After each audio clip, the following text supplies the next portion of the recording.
Ladies and gentlemen, your man out of Japan, Jay Contra here, trying a new style of video, see how this works.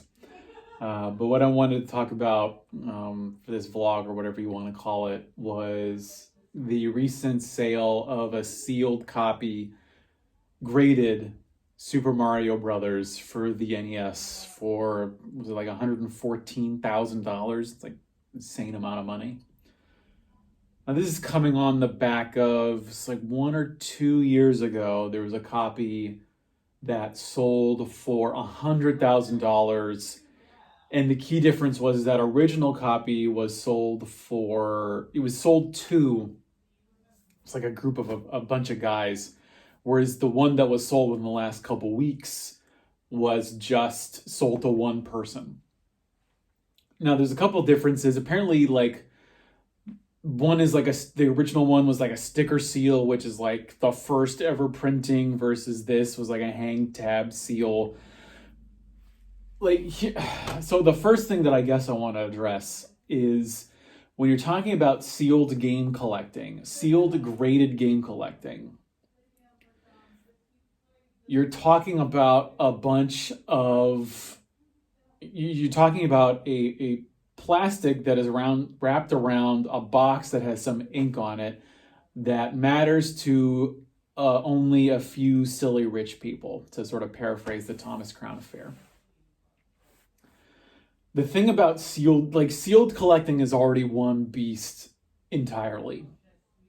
And then you go to sealed graded collecting, which is it's like the apex of, I think, what some people think of the hobby, where it's like you've got graded cards, you've got graded comic books, and now you've got graded games.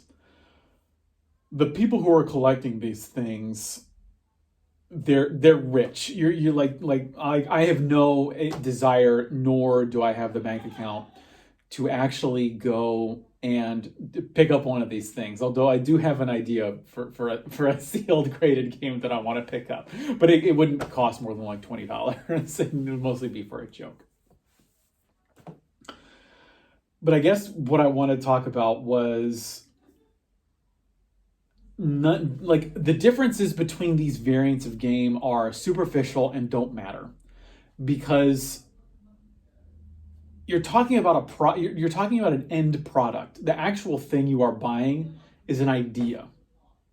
You're not really buying a copy of Super Mario Brothers. It's not that simple. What you're doing is, when you buy, if you're buying the sticker sealed version, whatever is the first ever printing of Mario, you're printing what is honestly ephemera at this point. You could say it's a piece of history, and I would agree with that to a certain extent. But when you're buying something like this, when you're putting up $100,000, it's like, and even the original game was even kind of suspect, because I think, correct me if I'm wrong, I probably should have looked this up before I started making this video, but the original sale for the $100,000 Super Mario Brothers, like the 5 people, I want to say they had a financial interest in the grading service, because I think it was like a WATA graded, or was it VGA graded, and they were buying it. So it's the people who graded it, or the people who had a financial interest in grading it, were buying it to be like, oh yeah, look at what happens when you grade your game. It's so expensive. Someone in the comments can correct me on that if I'm wrong, because the weird thing was, I don't even think most of the articles that were in the media even covered that aspect of it. Although I would agree with other opinions that actually, the time will come when there's going to be like $1 million copy of Super Mario out there. We also need to keep some perspective on sealed game collecting, because for one, when you talk about Action Comics, when you talk about the first ever Superman comic that's ever existed, you're talking about just the original copy. And I don't know if it was ever reprinted. I'm assuming there's got to be some collector's reprint out there, or there's also got to be a digital edition out there somewhere. Not only that, it's not like Mario is sealed away. Like we've got ROMs, we've got reprints, we've got cartridges. But I would also suspect, and something that makes me think that it's going to take a lot longer. It didn't take that long, relatively, for Superman, the first ever Superman comic to reach $1 million. I think Mario's going to take a while because you know that there are people out there who are just sitting on sealed copies of games. Like there's a guy out there who, if you didn't know about this, like stadium events. Stadium events, even loose, was really expensive. But then some guy came out and he was like, "Oh, I got a whole case of these. I got a whole case of sealed stadium events," because he's just some guy who loves buying sealed copies of games. Hey, I wish I was him. I wish I was in a position to where I could just have cases of games that I liked for whatever reason, just sitting around. I think the day is going to come where Super Mario reaches $1 million, but I think it's going to take a lot longer simply because people are going to start pumping these out. Once they see the numbers on these things, they're just going to start being like, "Oh, I've got a seal," even if it's a sealed copy from the late from the late 80s that they were still printing. I think people are even just going to still flood those out to where I think even just the minor variances are going to be worth thousands of dollars. The price difference will be thousands of dollars. And then you contrast that with Japan, where sealed, I was really surprised when I was sort of making my last rounds of the game shops before I left the country and just how many sealed games I was seeing. Because I'd always seen a couple of sealed games here and there, especially at Super Potato. They had almost a whole section of a case devoted to sealed games. I think the most expensive that I saw was a copy of Resident Evil. It was the original Resident Evil. It wasn't even like the director's cut or whatever came out in Japan later. It was the original copy, sealed, and I want to say it was like $1,500. I think I did a reaction video where I showed it going through the Super Potato. I don't think you're going to see any Japanese games get super expensive. I talked about this in a previous video, but I'll restate it here, simply because a lot of these Japanese games were printed for a lot longer than their American counterpart.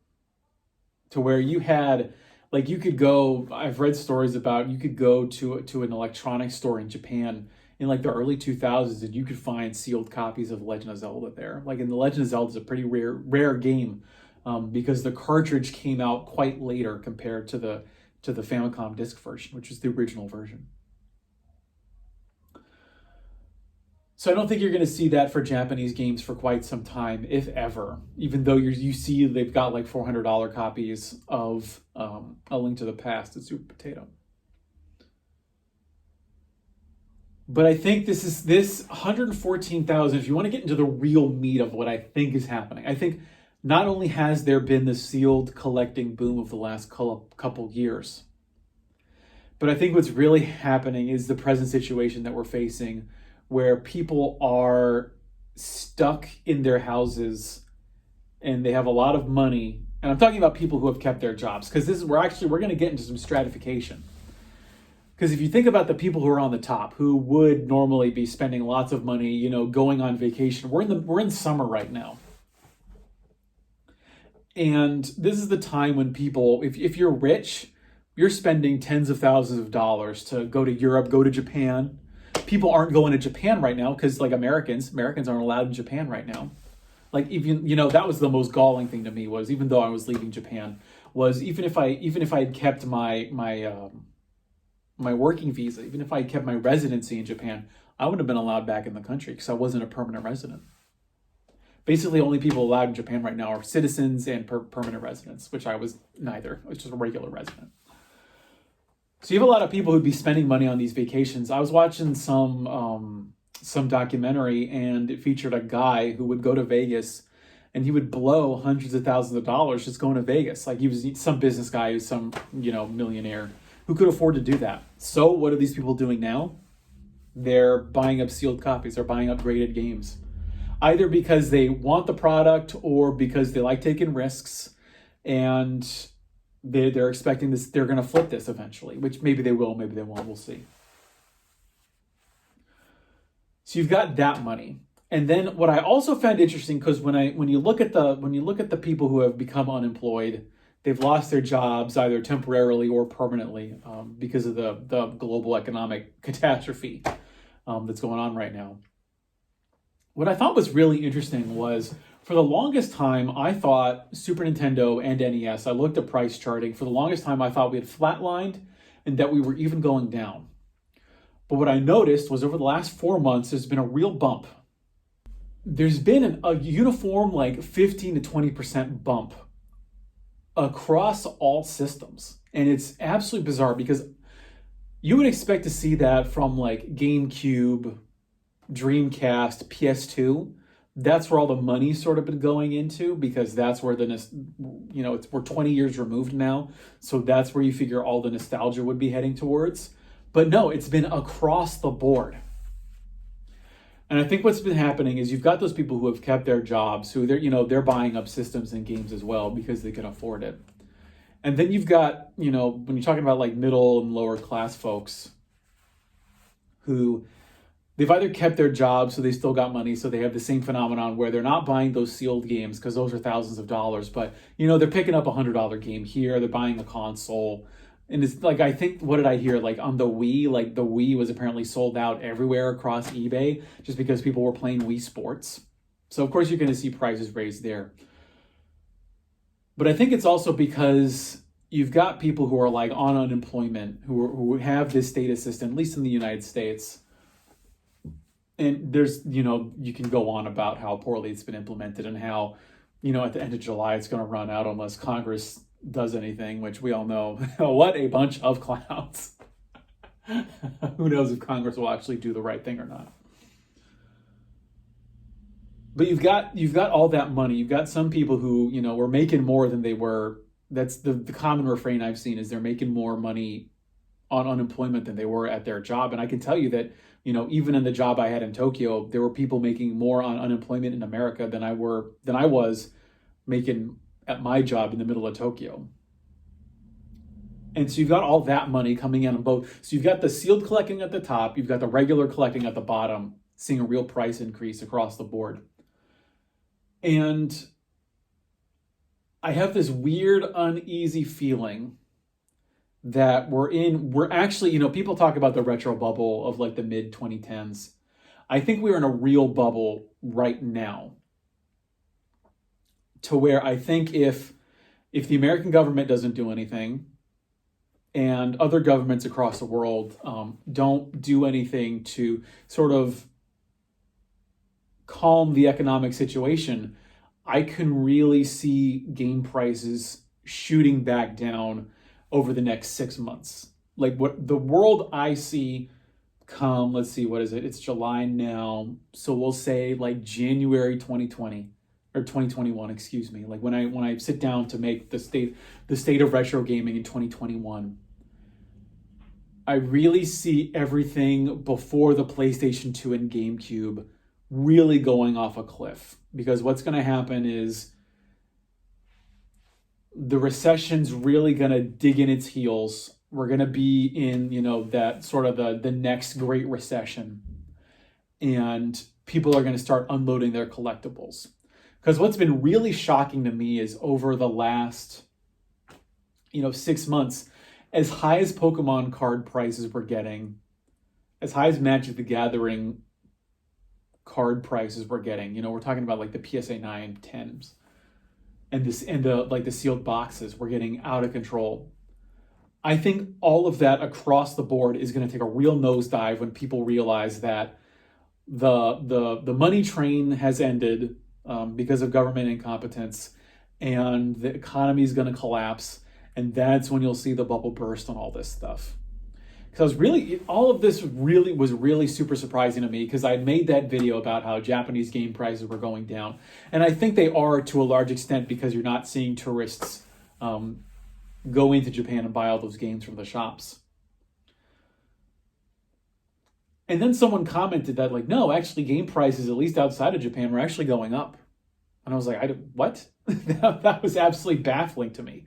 And so that's when I started doing the research. That's when I started seeing at least on price charting and at least all the stuff for Pokemon and Magic going up that we actually have documentation for. The problem with Japanese prices is that price charting can only give you so much information, and it only gives you the information for like the Super Famicom and the Famicom. And price charting is like, look, take all price charting data with a grain of salt, because it's not perfect, but it's the best reference that we have at this point. And we really don't have a similar reference point for any Japanese console, like aside from maybe the Famicom and the Super Famicom, just because that's what price charting does. When you look at the overall greater trends, you just have to go off of the experience of people like me who are actually going into the stores. But I really see over the next 6 months, I feel like the music is going to stop at a certain point. I don't think it's going to go down like precipitously or hugely, bigly. Because for one, there's this like economic, I don't know if it's a theory or a law or what, but there's this concept in economics that prices will move higher much faster than prices will move down. I think there's something where it's like if you're a supplier of something, you love it when prices go up, but you hate it when prices go down.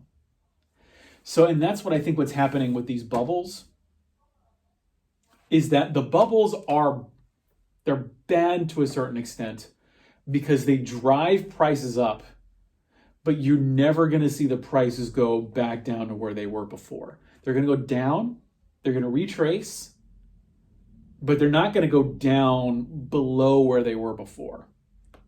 Because you've got that infusion of knowledge of people who are now more aware of stuff. Like the Game Boy Advance, like there's games on there that nobody knows about, like especially in Japan, or for the Japanese versions. Nobody knows about these things. They become a known quantity. And then people are interested, and that interest stays there, as well as that economic phenomenon of prices not really being much more. There's a lot more inertia to prices when they're going down. And so I do think that, the last 6 months have been, bad for the hobby. I don't want to say price increases are bad for the hobby, because sometimes they can be good because it flushes out new stock. It flushes out games that, as more stories of how expensive retro video games are, it makes it more known, and so it brings new things to the hobby. But I do think that it means that it's going to be more difficult to purchase games in the future, and I think that's unfortunate. But we're also talking about pieces of plastic, pieces of metal, bits of metal that have been fused together. And to bring it back to the sealed collecting, we're talking about bits of plastic that are only important to a few silly, depending on your economic situation, middle to middle class people. I don't know. I'm just talking. I've just been rambling for the last 20 minutes.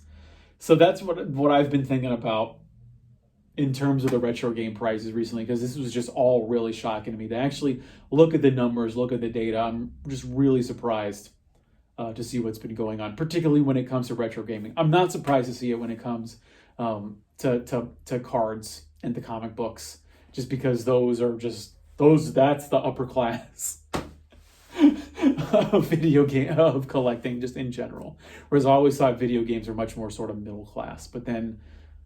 Yeah, I think the whole perception is going to change to where I wonder if even just game collecting at a certain point is just going to become a hobby for rich people, but who knows?